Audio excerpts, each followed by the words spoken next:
what's going on? I put this up on my first post of the urban politician.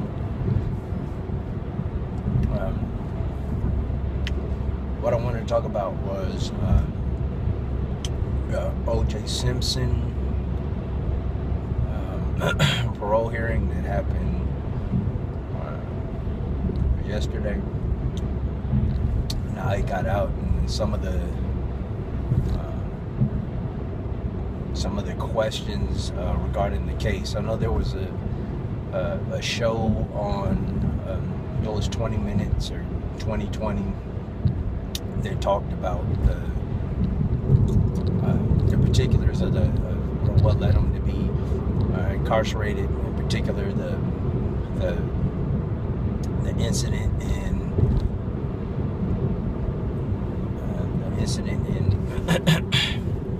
in Las Vegas, where he was allegedly armed robbed a person for some of his property, so-called property. He said the property was stolen from him at some sports memorabilia, and also from his accounts consisted of personal property, such as like pictures of his family, things like that. So he was talking about in his it was interesting because in what I gathered from both that 2020 special and his parole hearing was that he knew the person that he was getting the property back from was actually a friend of his. And in the 2020 special, they didn't touch on it that much, but in the parole hearing, he was talking about how he knew the guy for a long time. Like, he helped him move, like, change residences and stuff like that, move property, things of that nature. In the 2020 thing, at the very end, they talked about, they never said that was his friend, but at the end, they let the person that got robbed speak, and he said that he thought that OJ was set up because of just what had transpired. Like I forget the name of the guy, but he had like a beard, and an Italian dude. I can't remember his name offhand, but he was the one that was setting up these meetings between the dealer, which was OJ's friend, and OJ. But all the time, OJ didn't know who that person was. And he was talking. They were going back and forth. And they eventually set up that encounter that ended with the robbery and him taking his property or whatever. But that person that set all this up precariously was recording every contact that he had with both the dealer and OJ, with the sports memorabilia dealer and OJ, which was strange because everything, I don't know, he says that he does this every day. He's the type of person that records things, and it's audio, it's not even video. So he's recording, he records audio of everyday life. He just walks around recording miscellaneous audio, which I don't understand. That doesn't really make a whole lot of sense to me, because why would you record audio like that? Because if you're setting up something that I mean, in all accounts, that didn't even, it sounded like something was shady going on from the beginning. why are you gonna record audio, just miscellaneous audio like that? And it was a broad spectrum, so it had like there was accounts of him and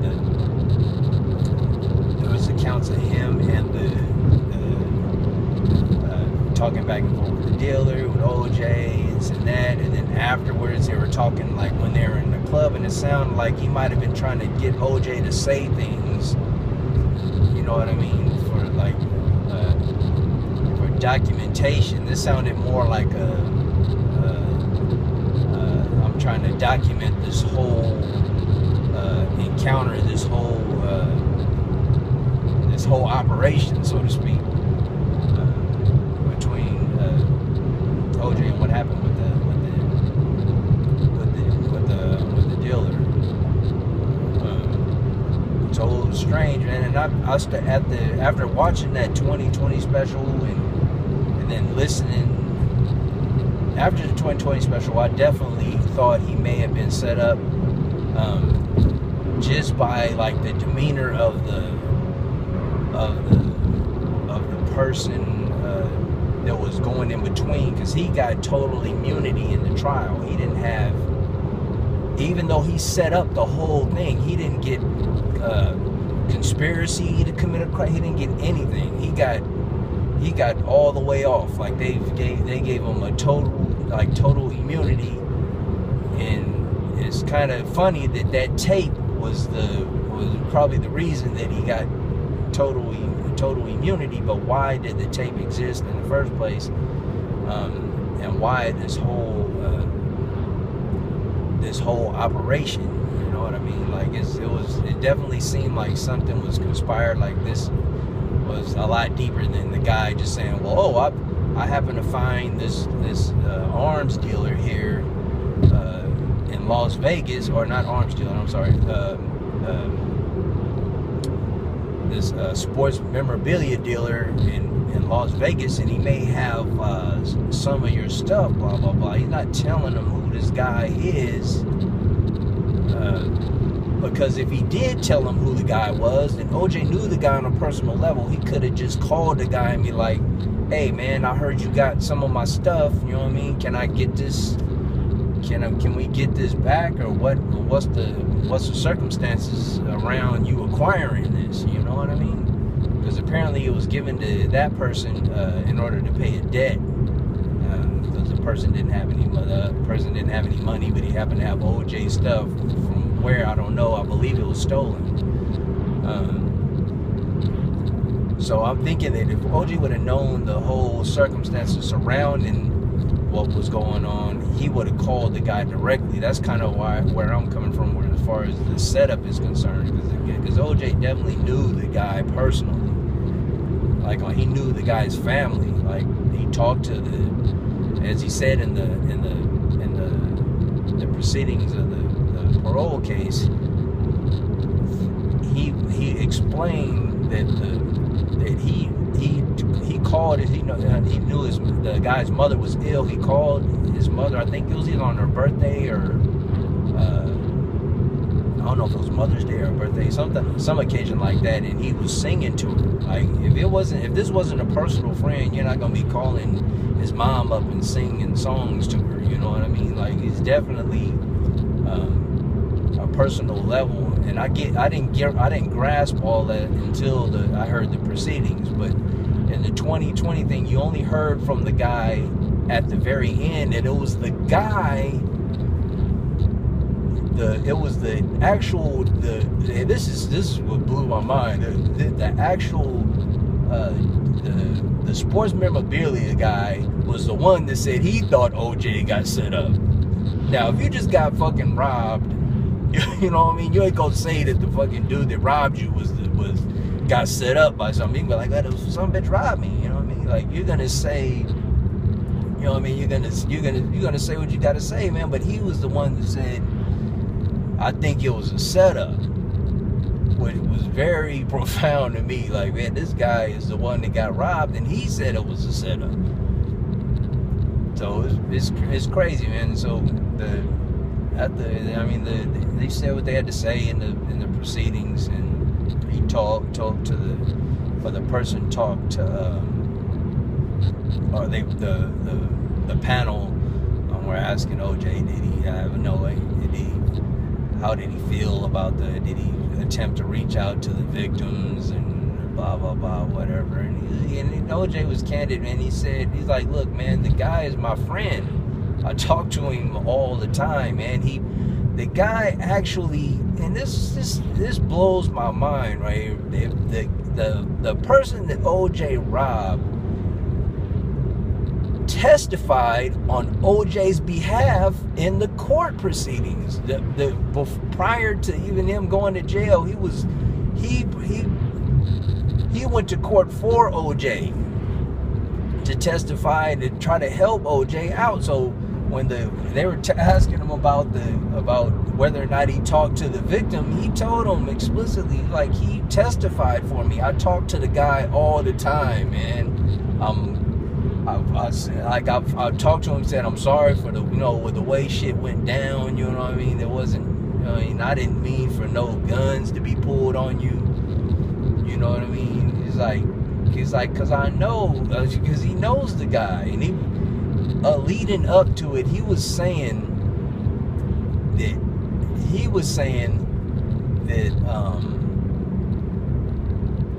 well, at least in the parole proceedings, he was saying that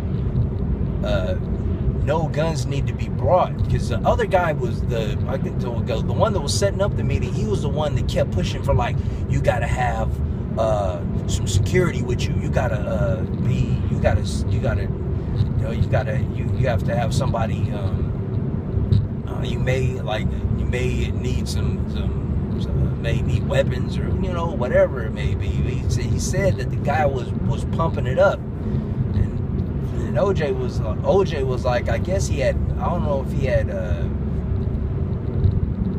he had prior. Now I'm still trying to put the whole thing together, because there's a lot of information. He may or may not have had prior knowledge as to who the dealer was when they were about to go, like right when they were about to go meet with the dude. So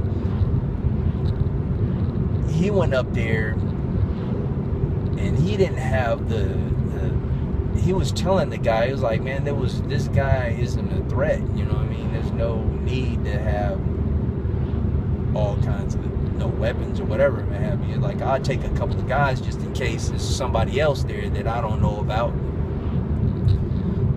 But that's that's the whole case. And they were talking about other things, like how the room was in. The dude that was setting the whole shit up, apparently he had the merchandise, and this wasn't even in the 2020 thing. He apparently, coming from OJ, he apparently had the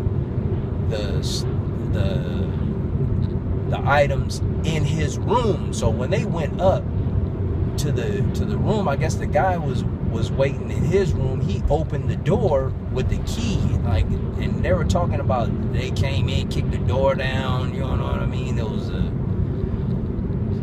like a whole production, you know what I mean? But it wasn't like that. From what OJ was, he was like, man, he just opened the door, we went in, you know what I mean? The guy came, but the guy was already there, and they were talking and whatever, and the shit just eventually went bad, you know what I mean? So that whole thing is sketchy. I don't even know how they convicted him on that, you know what I mean? Especially when the victim is testifying for the fucking defendant, you know what I mean, or the plaintiff, whichever one that is, I don't know. But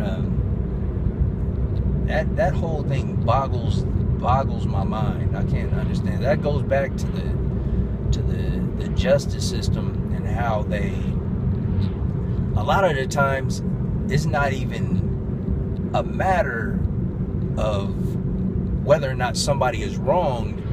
The justice system wants to even, whether or not, a lot of times, whether or not you even want to press charges, like the police department or whoever it is, the justice system, they want to prosecute you. You know what I mean? So they're forcing the issue.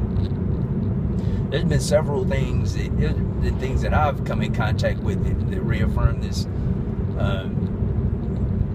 such as like one incident I'll point out real clearly. But I was a younger guy. My aunt or my grandmother was visiting from out of town, so I had her car. She happened to have a handicap placard. So me and it was my cousin, I believe my brother was with me. We were riding around. So we stopped at this liquor store, like. And this liquor store I go to all the time, you know what I mean? Like, I was going to the liquor store when I was in junior high school. Like, this is one of the liquor stores that I go to a lot, you know? So we stop at the store. I happen to pull. I'm just being stupid, you know what I mean? There's other parking spaces. I mean, it's not crowded at all. I pull into the handicap spot and throw the placard up. So we go in, come back out. A police officer is there. So he's going over telling me, you know, talking about what the, you know what I mean, like, what am I using the placard for, blah blah blah. You know what I mean, I don't know all the implications of using one of those things, so I'm just saying, you know, my grandmother's placard is her car, you know what I mean. I just put it up. I was going into the store. So at the time while he's questioning me, there's like, I guess he's calling for backup or something, because about 6 like paddy wagons show up. Like, it's like a lot of police. You know what I mean? Like a lot. There's probably like 10 total officers there over this one parking violation. You know what I mean? So I asked the dude, I was like, why you guys need all these police, man? This is just to write me a ticket, you know what I mean? Let me be on my way, you know what I mean? So when all the paddy wagons and shit showed up, and the dang, like the police is quit, all these police hop out, and like all that shit's going on. The owner of the store comes out, and he's like, what the hell's going on here? It's like, what, man? It's okay.